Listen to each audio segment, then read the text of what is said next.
teman-teman, pernah nggak teman-teman kepikiran gimana cara ngatur Indonesia yang luas ini? Siapa yang buat aturan, menjalankan, dan mengatur keuangannya? Nah, dalam hukum tata negara, negara itu diibaratkan seperti sebuah organisme yang punya organ-organ atau lembaga untuk menjalankan kekuasaannya. Tapi, gimana sih struktur aslinya di Indonesia setelah amandemen Undang-Undang Dasar 1945? Yuk kita bahas tuntas. Mungkin kita sering dengar istilah trias politika dari Montesquieu, yang intinya kekuasaan itu harus dipisah menjadi tiga, yaitu legislatif, eksekutif, dan yudikatif. Tapi teman-teman tahu nggak sih bahwa Indonesia itu tidak menganut pemisahan kekuasaan yang kaku? Para ahli hukum menyebutnya sebagai distribution of power atau pembagian kekuasaan, yang artinya meski tugasnya beda-beda, lembaga-lembaga ini tetap harus saling kerjasama dan saling mengawasi, alias check and balance. Yang pertama, kita punya lembaga legislatif. Ini adalah suaranya rakyat. Di sini ada MPR, DPR, dan DPD. DPR tugasnya membuat undang-undang dan menyusun anggaran. DPD fokus ke urusan daerah dan MPR mempunyai wewenang tertinggi untuk mengubah dan menetapkan undang-undang dasar. Intinya mereka ini yang merancang mau dibawa kemana hukum Indonesia di masa depan. Kedua, ada lembaga eksekutif. Pemegang kekuasaan pemerintahan ini adalah presiden dan wakil presiden yang dibantu oleh para menteri. Tugas mereka sederhana namun berat, melaksanakan undang-undang yang sudah dibuat legislatif tadi untuk kesejahteraan rakyat.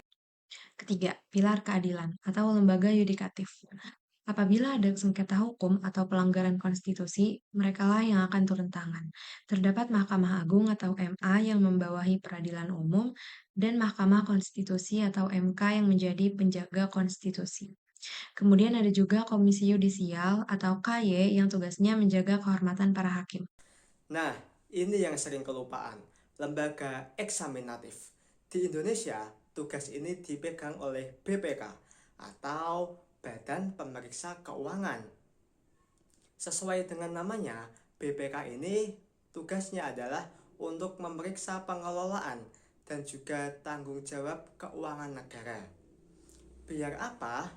Biar duit rakyat nggak dikorupsi dan juga transparansi tetap terjaga. Terakhir, selain lembaga utama tadi, ada juga lembaga yang disebut sebagai lembaga independen atau dalam bahasa Inggris sering disebut sebagai State Auxiliary Organ.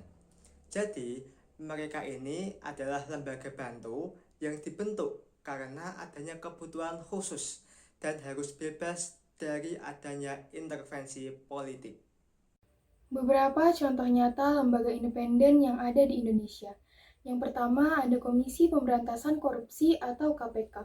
Lembaga ini menjalankan tugas dan wewenangnya secara independen serta harus terbebas dari pengaruh kekuasaan manapun demi menuntaskan kasus korupsi di Indonesia. Yang kedua ada Komisi Pemilihan Umum atau KPU dan Bawaslu. Kedua lembaga ini merupakan penyelenggara dan pengawas pemilu yang dikategorikan sebagai lembaga pendukung atau supporting untuk menjamin proses demokrasi yang sehat. Yang ketiga ada Bank Indonesia atau BI. Bank Indonesia berkedudukan sebagai bank sentral yang bersifat mandiri dalam menjaga stabilitas nilai mata uang negara. Selain lembaga teknis, terdapat juga lembaga yang berfokus pada hak sipil dan pelayanan publik. Yang pertama ada Komnas HAM. Lembaga ini merupakan lembaga mandiri yang setara dengan lembaga negara lainnya.